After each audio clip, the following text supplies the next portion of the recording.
1962년 2월 10일 날 여수 남국민학교 졸업식이 있었습니다. 참 오래전의 이야기입니다. 이 졸업식장에 회색 스웨터에 까만 낡은 바지를 입은 어떤 한 아이의 어머니가 노력상을 받았습니다. 이 어머니가 단상에 올라가 상장을 받을 때에 졸업식장은 박수 소리로 떠나갈 듯 했습니다. 또 그날 졸업을 하는 그 어머니의 딸은 울음을 터뜨리고 말았습니다. 노력상을 받은 어머니와 딸은 여수 근처에 있는 작은 섬에 살고 있었습니다. 이 섬은 세 가구밖에 살지 않는, 주민이라고 해봐야 한 20명밖에 되지 않는 아주 외딴 섬이었습니다. 이 섬에서는 제일 가까운 도시가 여수였는데요, 이 섬에서 여수까지 전기 여객선도 다니지 않던 그러한 시절입니다. 그래서 섬 사람들이 여수를 가려면 고기를 잡을 때 사용하는 작은 배를 타고 노를 저어서 여수까지 가야만 하던 그러한 시절이었습니다. 그런데 노력상을 받은 이 어머니는 딸이 8살이 될 때에 남편에게 딸을 육지에 있는 학교에 좀 보내서 공부를 시키자는 말을 어렵게 꺼냈습니다. 그러나 남편은 20리나 되는 백길을 어떻게 매일 다닐 수 있겠느냐 이래서 극구 반대를 했어요. 당시 그 섬에는 초등교육을 받은 사람이 아무도 없었습니다. 그래서 어머니는 그 섬이 무지에서 좀 벗어나야 한다고 생각을 하고 이 딸을 좀 학교에 보내려고 고민을 했어요. 그래서 딸을 남편 몰래 육지의 국민학교에 입학을 시켰습니다. 그로부터 6년 동안 어머니는 비가 오나 눈이 오나 매일 꼭두 새벽에 일어나서 20리나 되는 이 험한 바닷길을 손수 노를 저어가지고 이 어린 딸을 학교에 데려다 주었어요. 그리고 섬으로 돌아와서 낮에는 밭일을 하고 또 저녁 때가 되면 또 다시 딸을 데리러 바닷길로 나가는 것입니다. 처음 얼마 동안은 딸도 많이 울었고 어머니도 많이 울었어요. 딸은 어머니가 자신을 육지에 홀로 남겨두고 떠나는 것이 무서워서 울었고, 어머니는 딸을 데리러 가는데 바닷길이 너무 험한 거예요. 그래서 때로는 시간이 늦을 때가 많습니다. 그때마다 혼자 기다리는 딸을 생각하면서 애처로운 마음을 가지고 노를 저으면서 울었다고 합니다. 시계도 없던 섬에서 매일 시간을 맞춰서 이 딸을 학교로 보내고 데려오는 일에 어머니는 한 번도 어긋남이 없었어요. 그렇게 6년을 하루같이 오간 백길이 무려 33,000리가 된다고 합니다. 이 사실이 알려지자 졸업생들과 학부모들 그리고 선생님들이 감동을 받았습니다. 그리고 그날 졸업식장은 울음바다가 되었다고 합니다. 어머니의 사랑과 희생을 어찌 말로 다 할 수 있겠습니까? 자식이 아무리 장성해도 내 부모가 나를 얼마나 사랑했는가를 어떻게 가늠할 수 있겠습니까? 자식을 키우느라 감당해야 했던 부모의 삶의 무게를 그 어느 누가 알 수 있겠습니까? 이 세상에서 가장 놀라운 사랑이 있다면 그것은 하나님의 사랑일 것입니다. 그런데 그 다음에 자식을 향한 부모의 사랑이 아마 그 다음이 아닐까 생각합니다. 그리고 그 부모의 사랑은 하나님의 그 사랑을 참 많이도 닮았습니다. 오늘 본문에는 룻이라는 여인의 이야기가 기록되어 있어요. 이 룻은 사사시대에 살았던 모압 여인입니다. 룻기의 내용을 좀 살펴보면 가나안 땅에 살던 나오미와 그의 남편 엘리멜렉과 두 아들이 있었어요. 근데 그 가나안 땅에 흉년이 드니까 삶의 터전이던 이 베들레헴 땅을 버리고 이 가족이 모압 땅으로 이민을 떠납니다. 나오미와 가족들은 모압 땅에서 잘 살아보려고 했어요. 그래서 두 아들도 모압 여인들을 아내로 얻어서 결혼을 시켰어요. 그런데 무슨 영문인지 알 수 없지만 어느 날 이 나오미의 남편 엘리멜렉이 세상을 떠납니다. 그리고 얼마 후에는 두 아들도 세상을 떠나고 말았습니다. 그리고 그 집에는 3명의 과부만 남았어요. 그래서 나오미는 실패한 이 이민 생활을 다 정리하고 다시 고향인 베들레헴으로 돌아오려 했습니다. 그런데 문제가 있어요.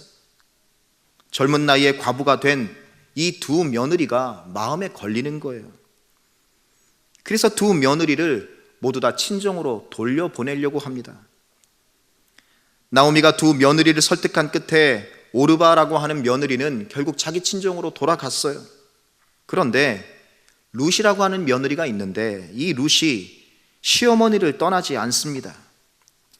룻은 홀로 된 시어머니를 떠날 수가 없었어요. 자신이 비록 모압 여자이긴 하지만은 이 룻은 이제 하나님을 믿는 사람이었어요. 그래서 신앙의 양심상 나이가 든 시어머니를 홀로 두고 떠날 수가 없었습니다. 그래서 시어머니의 만류에도 불구하고 끝까지 시어머니를 따라서 베들레헴으로 오게 됩니다. 사실 이 룻이 베들레헴으로 온다는 것은 결코 환영받지 못할 일이에요. 역사적으로 보면 수세대에 걸쳐서 이스라엘 사람들과 이 모압 사람들 사이에는 원한이 맺혀 있었습니다.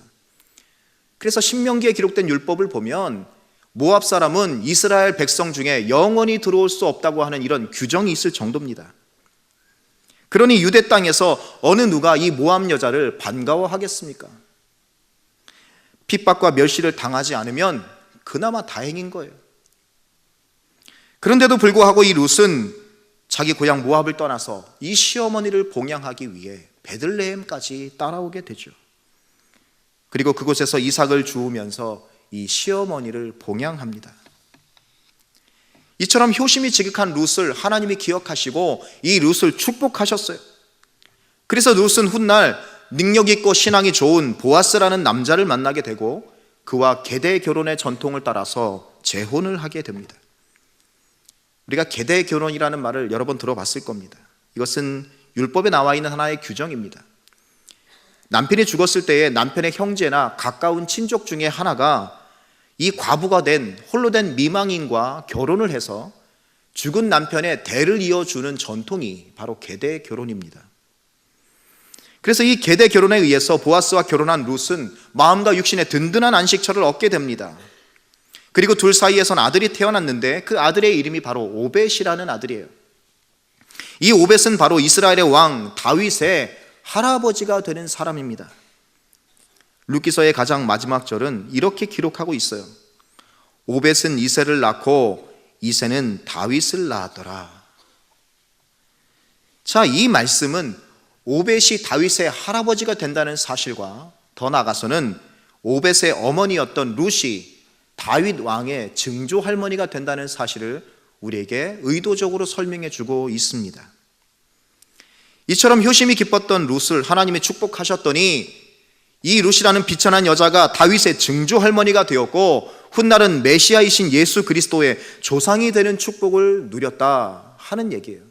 이것이 룻기서의 전체적인 핵심입니다. 에베소서 6장에는 이렇게 말씀합니다. 내 아버지와 어머니를 공경하라. 이것이 약속 있는 첫 계명이니 이는 내가 잘 되고 땅에서 장수하리라. 본문의 룻은 시어머니를 잘 공경한 그러한 사람이었어요. 그래서 그 결과 하나님이 이 룻을 축복하셨고 오늘 이 약속의 말씀대로 룻은 땅에서 잘 되고 장수하는 이러한 축복을 누리게 되었습니다. 그렇다면 오늘 우리 역시 이러한 축복을 누려야 하지 않겠습니까? 오늘 우리는 어떻게 이 룻과 같은 축복을 누릴 수가 있겠습니까? 어떻게 부모를 공경해야 하나님이 주시는 이 거룩한 축복을 우리도 누리며 살아갈 수가 있겠습니까? 본문을 가지고 몇 가지만 말씀드리려 합니다. 먼저 우리는 부모님이 행복하실 수 있도록 부모님을 잘 봉양해 드려야 합니다. 효라고 하는 것 무엇입니까? 그것은 부모를 위해서 무엇인가를 하려고 하는 마음입니다. 내 부모님이 행복하실 수 있도록 나를 희생해서라도, 나를 헌신해서라도 부모님을 잘 봉양하려는 마음이 바로 효도인 것입니다. 본문을 보면 룻은 시어머니를 봉양하기 위해서 기꺼이 자신을 드립니다. 베들레헴에 온 룻은 시어머니인 나오미를 봉양하기 위해서 이삭을 주우러 나가게 되는데요. 이때 룻은 나오미에게 이렇게 이야기를 해요. 원하건대 내가 밭으로 가서 내가 누구에게 은혜를 입으면 그를 따라서 이삭을 줍겠나이다. 이렇게 이야기합니다. 사실 밭에 가서 이삭을 줍는 일은 당시 천민들이 하는 일이었어요. 가난한 사람들이 하는 일입니다. 또 육체적으로도 아주 고단한 일이었어요. 모세의 율법에 보면 이 가난한 자들을 위한 규정이 있습니다. 이 가난한 자들이 생계를 유지할 수 있도록 부자의 밭에 떨어진 곡식을 그냥 주워서 가져갈 수 있는 권리를 보장해 주고 있어요. 또 율법은 가난한 자들을 위해서 밭 주인이 추수를 할 때는 이 밭의 귀퉁이 부분에 있는 이 곡식은 베지 말라, 이렇게 규정을 하고 있습니다. 그것은 가난한 자들의 몫이라는 거예요. 그래서 룻도 이러한 율법을 따라서 밭으로 나가서 이삭을 주우려고 했어요. 그런데 문제가 있었습니다. 당시 백성들은 이러한 규정을 잘 지키지 않았어요. 룻이 살던 시대는 사사시대입니다. 이때는 이스라엘 백성들이 하나님을 떠나서 자기 소견에 옳은 대로 행했던 때입니다. 따라서 당시 가난한 사람들은 이 율법의 혜택을 제대로 받지 못했습니다. 이삭을 주우러 나가면 밭주인의 냉대와 멸시를 받아야 됐고, 심지어 이삭을 줍는 것을 금지당하기까지 했다는 거예요. 더군다나 이방 여자였던 룻이 이러한 상황에서 이삭을 줍는다는 것, 그것은 결코 쉬운 일이 아닙니다. 그래서 룻은 나오미에게 말하기를, 내가 혹시 누구에게 은혜를 입으면, 이렇게 말하는 거죠. 내가 혹시 누구에게 은혜를 입으면 내가 이삭을 줍겠나이다. 정말 누군가의 은혜가 아니면 이 룻은 이삭조차 줍기 어려운 그런 상황 속에 있었던 것입니다. 이처럼 룻은 시어머니를 봉양하기 위해서 가난한 자와 이방인이 겪어야 하는 온갖 냉대를 감수했습니다. 뜨거운 햇볕 아래에서 하루 종일 허기를 참고 육체적인 고통을 기꺼이 감수했어요. 오직 시어머니를 봉양하기 위해서 그녀는 기꺼이 자신을 희생하려고 했다는 겁니다. 오늘 여러분은 부모님의 행복을 위해서, 또 부모님을 봉양하기 위해서 무엇을 하고 계십니까? 부모의 형편을 잘 살피고 있습니까? 부모님을 위해서 매달 용돈을 잘 챙겨드리고 있습니까? 부모님이 아프시면 적극적으로 병원으로 모시고 가십니까? 때로 부모님이 적적하고 심심하셔서 어디 좀 바깥을 좀 나가고 싶으실 때 여러분 시간을 내서 같이 동행하고 계십니까? 효도라고 하는 것, 그것은 특별한 것이 아닙니다. 부모를 봉양하기 위해서 내가 무언가를 하고 싶어 하는 마음, 그 마음이 바로 효라는 것입니다. 부모의 행복을 위해 나를 조금만 희생하고 나를 헌신하려는 마음, 이것이 바로 효도인 것입니다. 사랑하는 여러분, 여러분의 부모님 잘 봉양하시기를 바랍니다. 내가 좀 희생해서라도 우리 부모님이 행복해 하실 수 있도록 그렇게 부모님을 잘 모시고 섬기는 저와 여러분 될 수 있기를 바랍니다. 두 번째로 우리는 늘 부모님 말씀에 순종해야 합니다. 룻이 어머니를 봉양하려고 베들레헴 들판에 나갔는데 그녀는 우연히, 성경에 우연이라고 적혀 있죠. 그러나 이것은 분명히 하나님의 섭리일 것입니다. 우연히 보아스라고 하는 사람이 운영하는 밭에 들어가게 됩니다. 거기서 이삭을 줍는데 또 하나님께서 거기서 보아스를 만나게 하세요. 참 다행히도 보아스가 이 룻에 대한 좋은 소문을 미리 들었어요. 그래서 그 마음속에 룻에 대한 좋은 감정을 가지고 있었습니다. 그래서 보아스는 룻에게 호의를 베풀기 시작하는데 그녀에게 하나님의 축복을 빌어줍니다. 그리고 나서 식사 때가 되니까 떡과 볶은 곡식을 룻에게 주어서 배부르게 먹게 해요. 그리고 일하는 소년들에게 지시를 해서 룻을 잘 도와주라고 당부를 하기까지 했어요. 밭에서 일을 마친 룻이 하루 일과를 마치고 주운 이삭과 남은 음식을 가지고 이제 집으로 돌아왔어요. 그리고 그날 있었던 일을 소상하게 자기 시어머니 나오미에게 다 설명해 주는 거예요. 특히 보아스의 친절에 대해서 룻이 아마 자세히 이야기했겠죠.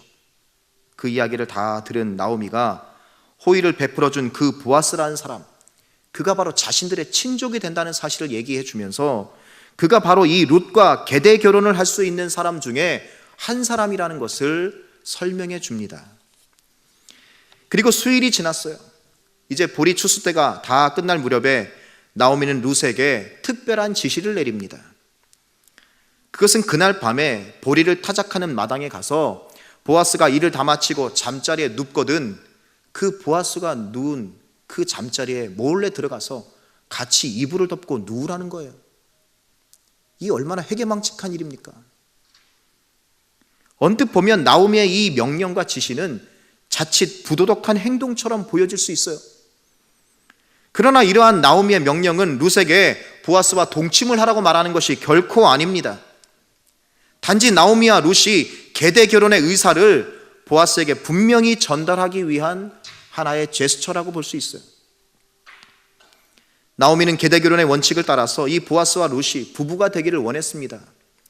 그래서 보아스에게 이러한 뜻이 분명히 전달돼야 할 필요가 있었어요. 그동안의 상황으로 보니까 보아스가 룻에게 호감이 있는 것 같으니까 잘하면 이 두 사람의 결혼이 성사될 수 있겠다, 이런 기대가 있었습니다.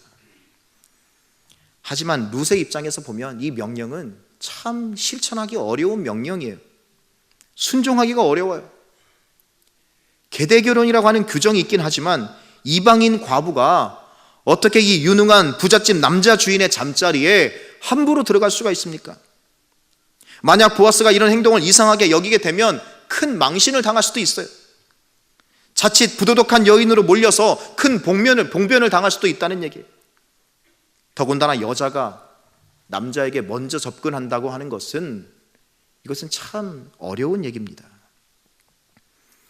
그런데도 이 룻은 시어머니의 말씀에 이의를 제기하지 않아요. 그저 나오미가 시키는 대로 순종합니다. 비록 실천하기 어려운 일이지만 룻은 마음으로 이 나오미를 공경했어요. 그래서 나오미가 무슨 일을 시키든 마음을 다해서 순종하려고 하는 그러한 자세를 갖습니다. 그래서 본문 3장 5절은 이렇게 말씀하고 있어요. 룻이 시어머니에게 이르되 어머니의 말씀대로 내가 다 행하리이다 하니라. 그가 타작마당으로 내려가서 시어머니의 명령대로 다 하니라. 이렇게 되어 있습니다. 하나님께서 우리에게 믿음을 주시고 그 믿음을 측정하시고 테스트하는 방법은 우리가 얼마나 하나님의 말씀에 순종하는가를 보십니다. 그래서 믿음을 정의할 때 믿음이란 무엇이냐? 한마디로 말해서 하나님께 대한 순종이라, 이렇게 말할 수가 있습니다. 그래서 믿음과 신앙이 잘 훈련된 사람일수록 항상 하나님께 순종하게 되어 있어요. 하나님께서 무슨 명령을 내리시든 간에 그분의 말씀 앞에서 항상 순종하는 사람이야말로 믿음이 좋은 사람이라고 우리는 이야기합니다. 그런데 눈에 보이지 않는 하나님께 순종하는 이 연습과 훈련을 하기 위해서 우리는 누군가 눈에 보이는 어떠한 사람에게 순종하는 연습을 많이 해야 된다는 거예요. 그 훈련과 연습의 대상이 바로 우리에게 주어진 부모님이라는 얘기입니다. 우리는 끊임없이 부모님을 통해서 하나님을 섬기는 훈련을 받습니다. 부모님의 명령과 말씀에 순종하는 훈련을 통해서 눈에 보이지는 않지만 우리의 진정한 아버지 되시는 하나님께 순종하는 사람으로 우리는 훈련되어 갈 수 있습니다. 눈에 보이는 자기 부모님의 말씀에 불순종하는 사람이 보이지도 않는 하나님 아버지께 순종한다는 것은 말도 안 되는 얘기예요. 그러므로 하나님께서는 오늘도 우리의 부모님들을 통해서 우리를 순종하는 사람으로, 믿음의 사람으로 훈련해 가신다 하는 얘기입니다. 그러므로 사랑하는 여러분, 오늘 부모님의 말씀에 늘 순종하시기를 바랍니다. 부모님 말씀을 잘 귀담아 들으시고 늘 순종하는 이 연습과 훈련을 잘 감당하시기를 바랍니다. 그리고 그 훈련을 통해서 눈에 보이지는 않으시지만 우리의 진정한 아버지 되신 하나님께도 항상 순종하는 믿음의 사람이 되시기를 바랍니다. 마지막으로 우리는 부모님을 즐겁고 기쁘게 해드려야 합니다. 이제 룻은 시어머니의 말씀에 순종한 결과 결국 보아스와 축복된 결혼을 하게 됩니다. 그리고 두 사람 사이에서 아들이 태어났어요. 그 아들의 이름은 바로 오벳입니다. 그런데 룻은 이 귀한 아들을 나오미로 하여금 키우게 했어요. 자기 시어머니 나오미에게 자기 아들의 양육권을 줬다는 얘기예요. 이제 룻이 보아스의 아내가 되었기 때문에 사실상 룻과 나오미의 이 고부간의 관계는 이미 끝난 겁니다. 그런데 룻에게 있어서 나오미는 한마디로 말해서 이미 세상을 떠난 자기 전 남편의 엄마일 뿐 자기에게는 크게 의미가 있진 않아요. 하지만 재혼을 한 룻은 이 시어머니인 나오미를 나몰라라 하지 않아요. 여전히 나오미를 자기의 시어머니로 인정해 드린다는 거예요. 그래서 아들을 낳은 룻은 자기 아들의 양육권을 옛 시어머니 나오미에게 넘겨주게 됩니다. 4장 16절은 이렇게 기록하고 있어요. 나오미가 아기를 취하여 품에 품고 그의 양육자가 되니 그 이웃 여인들이 그에게 이름을 주되 나오미가 아들을 낳았다 하여 그 이름을 오벳이라 하였는데 그는 다윗의 아비인 이새의 아비였더라. 이렇게 설명합니다. 아이를 출산한 여자가 자기 자식을 사랑하고 보호하려고 하는 그 마음은 가히 본능적인 것입니다. 또한 여인에게 자기 아이를 품고 젖을 빨리는 것보다 더 큰 기쁨은 없습니다. 그러나 룻은 나오미를 위해서 이 원초적인 기쁨을 모두 포기했다는 거예요. 자신은 새 가정을 누렸지만 여전히 혼자 과부로 살아가는 이 늙고 불쌍한 시어머니에게 그 기쁨을 누릴 수 있도록 양보했다는 얘기입니다. 더군다나 이 아들은 나오미에게 특별한 의미가 있습니다. 계대 결혼의 규칙에 의하면 룻에게서 태어난 이 오벳은 현재 남편인 보아스의 아들이 아닙니다. 계대 결혼은 그런 거예요. 그래서 이 과부가 미망인이 된 사람이 이전에 함께 살던 죽은 전 남편의 아들이 되어서 그 전 남편의 대를 잇는 아들이라는 거예요. 그러니까 이 오벳이라는 아이는 결국 이미 세상을 떠난 룻의 전 남편의 아이가 됩니다. 그러므로 나오미에게는 친손자와 같은 그런 아기인 거예요. 그러니 이 아기를 양육하는 나오미의 기쁨이 얼마나 컸을까 우리는 가히 상상할 만합니다. 여러분, 그런데 참 기가 막히게도 이 나오미라고 하는 이름, 이 이름의 뜻이 무엇인지 아십니까? 바로 기쁨, 즐거움이라는 뜻이에요. 나오미는 결국 노년에 룻의 효심으로 인해서 자기의 이름처럼 기쁘고 즐거운 삶을 누리게 되었다 하는 얘기예요. 잠언서 23장 24절에 이렇게 말씀해요. 의인의 아비는 크게 즐거울 것이요 지혜로운 자식을 낳은 자는 그로 말미암아 즐거울 것이니라. 내 부모를 즐겁게 하며 너를 낳은 어미를 기쁘게 하라. 자녀는 자기 부모님을 즐겁게 기쁘게 해드려야 합니다. 부모님의 마음을 아프게 하고 눈물 나게 해서는 안 됩니다. 예로부터 우리나라에서는 60 먹은 아들도 80이 된 노모 앞에서 재롱을 피워서 그 노모를 즐겁게 한다는 말이 있어요. 그만큼 자식이 부모를 기쁘게 하는 것은 자식의 마땅한 도리라 하는 얘기입니다. 부모님을 기쁘게 해드리는 몇 가지 방법이 있습니다. 먼저는 부모님의 은혜를 잊지 말아야 합니다. 부모님을 존경해드리고 그분을 인정해드려야 합니다. 부모님과 자주 대화를 나누면서 시간을 가져야 합니다. 부모님이 걱정하지 않도록 자녀들이 화목하게 형제간에 우애 있게 잘 살아야 합니다.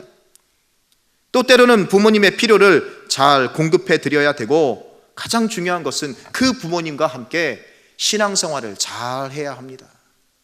그래서 영생을 예비하는 삶을 사셔야 합니다. 그렇게 하면 우리의 부모님들이 우리 자녀들로 인해서 행복해하고 기뻐할 것입니다. 자식이 어떻게 부모님을 기쁘시게 할 수 있겠습니까? 그것은 먼저 그분들의 삶을 이해하는 것으로부터 시작될 수 있습니다. 부모의 마음을 잘 헤아리는 것으로부터 우리 부모의 기쁨, 우리 부모의 즐거움이 시작될 수 있습니다. 부모의 마음을 잘 헤아리고 이해하지 못하면서 어떻게 부모님을 즐겁게 해드리고 기쁘시게 할 수 있겠습니까? 사랑하는 여러분, 이제 여러분의 부모님, 그분들의 마음을 잘 헤아리시기를 바랍니다. 정말로 그분들이 원하시는 것이 무엇인지를 늘 살피시기를 바랍니다. 그래서 언제나 나의 부모님을 즐겁고 기쁘게 해드리는, 그래서 남은 생애를 늘 행복하게 해드리는 그러한 저와 여러분이 될 수 있기를 주님의 이름으로 축원드립니다.